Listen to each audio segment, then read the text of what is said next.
Welcome back to episode 5 of Small Business Commercial Real Estate. Today, talking about, do you actually need a broker to help you lease a commercial space as a small business owner? Let's dive right into it. So, what I'm going to talk about today, first, what I've seen go wrong in my own experience. Second, when you probably don't need a broker. Third, when you actually should have a broker. Then, how do brokers get paid? How the agency agreement works, and then how you can actually pick the right one. So, who am I? Why should you even listen to me? I am a commercial real estate broker working in my own local market in the Midwest. I have helped over 100 small business owners lease and buy commercial space for their businesses. So today I'm going to give you just as honest of a version as I can of what that broker-tenant relationship looks like and whether or not you should pursue one or if you don't need that. So let's dive right in. So first off, what I've actually seen go wrong when it comes to finding or using a real estate agent to help you lease a space. So these are actually real world situations I have seen in my own business dealings. So in one case, I was actually working for the landlord. I represent the landlord in the deal, but then I had a tenant come along and their agent actually asked me, and I'm on the opposite side, they asked me how they should present the offer and how they should negotiate on behalf of their client. And of course, our client had no idea this was going on. And this is a big deal because now I know I have leverage in that negotiation. So this is a serious failure of representation for that agent on behalf of their client. So you do not want to be in those shoes of working with an inexperienced agent who's representing you and is asking the agent on the other side how to write an offer.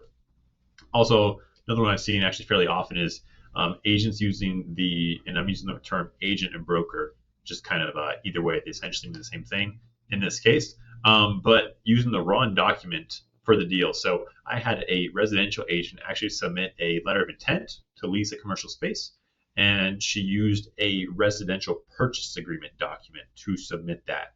I mean, you wouldn't know this, but those are entirely different forms. And that residential purchase document is actually a legally binding document. And so she's kind of had to write into all the open clauses there, and it really made absolutely no sense at all. So those are completely different documents, and I had to go back and kind of rewrite the whole thing, have her change it. And then another one I had is that, and this was actually, I came in after the fact, but the tenant, the small business owner, they had been working with a residential agent who didn't know what they were doing, to be honest. And they never explained to that business owner what triple net was as part of the lease. And so that business owner signed a lease thinking the rent was one number. And then once they actually got started, they got charged an additional I think in that case, it was nearly $1,000 each month in triple net rent that they didn't know about. And of course, it's a multi-year lease, so it was a 3 to 5 year lease. And so that small business owner is now stuck paying that triple net rent, which is a fair part of a lease, but they didn't understand it going in, and it was never explained to them. They, of course, should have had an attorney as well. And at that point, there's just nothing that business owner can do. They're stuck. They signed a legal contract saying they would pay that base rent they knew about and the triple net rent they didn't know about, and their agent wasn't even aware that was a thing and didn't inform them of it. So that's a big issue that I did see come up, and unfortunately, there's just nothing I could do to help after the fact. That, by the way, is one of the big mistakes and what I have listed in the top 5 mistakes I see small business owners make. Free PDF in the link down below if you want to take a look at that and avoid expensive mistakes such as that one. Okay, so then I want to be really honest. When you probably don't need a broker, when you don't need an agent to work with you, because sometimes you just really don't. The first case is if you're renting a really small space. If you're renting a single office, if you're renting a space that's a really small retail space under 1,000 square feet, really if you just need to understand that the way that agent gets paid is they get a commission on your total lease amount. So if you're renting a space that's $1,000 a month and you rent it for 1 year, that agent's payment, that commission would be half a month's rent most likely. That's $500. Most experienced agents or brokers, it's just not worth their time to do that. So you probably won't be able to get one to actually work for you. It's not they don't want to, it's just they don't have the time to do that. And so that's simply going to be a challenge if you're leasing a small space. Also, hopefully if it's a small space like that, it should be a simple, relatively simple lease. And if you have an attorney who can just review it for you, hopefully that'll be enough. But then the other case is if you already have a specific space in mind, if you're already talking with a landlord, you've already started that process, half the value that an agent brings to the table is exposing you to the market and helping you do that market search and filtering through options and doing all of that. And so if you've already determined the one space you want, you've done half of that agent's work anyways. Not to say that there isn't other value that agent brings, and we'll get to that. But that may be a situation where if you're already that far in the process, you might not need to bring an agent in at that point, especially if you're an attorney involved. But when is it worth having a broker? Well, I just mentioned that search for a space. If you're going into a market or if you're looking for space just kind of from the start, the truth is that you looking online on LoopNet or Facebook Marketplace or the MLS, you're only going to find maybe half of what's actually out there. If you get a good agent who's really in the weeds and does commercial real estate full time, they're going to know about upcoming listings, off-market listings, anything like that you won't be able to find online. And so working with an agent, again, who knows what they're doing, they'll be able to expose you to a much wider range of spaces because they have those relationships with local landlords and other brokers. And then also the other big thing is that agent can help you just kind of filter through those options. They might know that, hey, this landlord isn't open to that type of business or things like that because they have that local market knowledge and experience. And they can help you catch red flags early. They might know that, nope, your use wouldn't be allowed on this property because of the zoning code or, the city permitting. So they can help you avoid those issues early on. And then when it comes to negotiation, of course, that's kind of the big thing that agents can help you with. And there's more to this than just trying, just strategy and going back and forth and trying to get you the best deal. It's really, again, that experience. And perhaps that agent has worked with that landlord before, or they've worked with a property manager, and they know what they'll give on and what they won't give on, what's important and what's less important. And so they can help you effectively strategize, and help get to a win-win situation for both you and for the landlord, because that's ultimately the goal at the end of the day. And also, something that people don't think about, the other thing agents do is they can really act as just a buffer between you and the landlord. It's a business negotiation. There's money on the line. Tensions can get high. But if you have kind of that middleman, that agent in between, that agent can kind of absorb some of the frustration from both sides and then, not let that kill the deal. So that's the other thing that an agent can be really helpful with.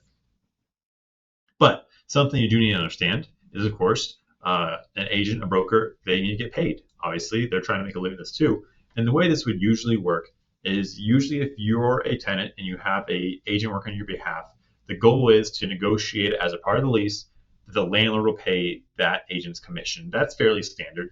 And in that case, it really doesn't cost you anything to have that agent. They get paid by the landlord. However, there are times where you'll get a landlord who refuses to pay a tenant agent commission, especially if it's an off-market listing or if not through another broker. In that case, it would be spelled out in your agency agreement that you pay that agent's commission. So you should be aware of that going into the deal, and just have that conversation up front with your agent and be ready to pay that bill if it doesn't work out with the landlord. So again, that agency agreement, how that would work, is very similar to as if you had a buyer agency agreement and a real estate agent helping you buy a house. You're agreeing to work exclusively with that agent and not go through other agents for that deal. And then in return, that agent or broker is agreeing to represent you and they work on your behalf. And they're going out there and they're finding you deals. And that's their entire job, is to help you get a deal and get through it successfully. And so it's a commitment on both sides, and you're both locked in for a certain period of time. So that's why you have to choose your agent carefully. And when it comes to leasing commercial space, kind of the big issue you can run into is in most states, there's not a separate license for residential versus commercial real estate. So any residential agent can go and they can help you on a commercial deal. The problem is, have they actually done that before? Do they have experience? Do they know what they're doing with commercial leasing? Because it's very different from buying and selling a house. So really what I would recommend is you want to find an agent. Maybe they're not only doing commercial, but find an agent that has experience doing commercial deals, has helped business owners navigate through this process before. Don't just use your buddy or your nephew or whoever that has a real estate license, but they've never done a commercial deal. Because if anything, they're going to be a hindrance to the deal. So you should ask directly, how many commercial transactions have you done, the agent? Is it a focus of theirs? Look them up online and see if they have a track record. See if they advertise commercial listings. See if they talk about commercial, or are they just talking about houses? What you're really looking for is someone who treats commercial real estate as a primary part of their business, not just something they can do on the side when a deal comes along. Bottom line here is no, you don't always need a broker, and that's coming from someone who is a real estate broker. You don't always need one to help you lease commercial space. But when you do, and if you find the right one, they will be invaluable and help you find more spaces, help you filter through them more easily, navigate that whole process, and then negotiate with the landlord effectively to get to a win-win deal for both sides. However, if you get the wrong one, you get an agent who doesn't know what they're doing, unfortunately, and it's not maliciousness, they just don't know. It can really cost you and even blow up deals. Once again, if you want that free PDF, down below, link top 5 mistakes I see small business owners make when leasing commercial real estate. Until next time, like, subscribe. See you then.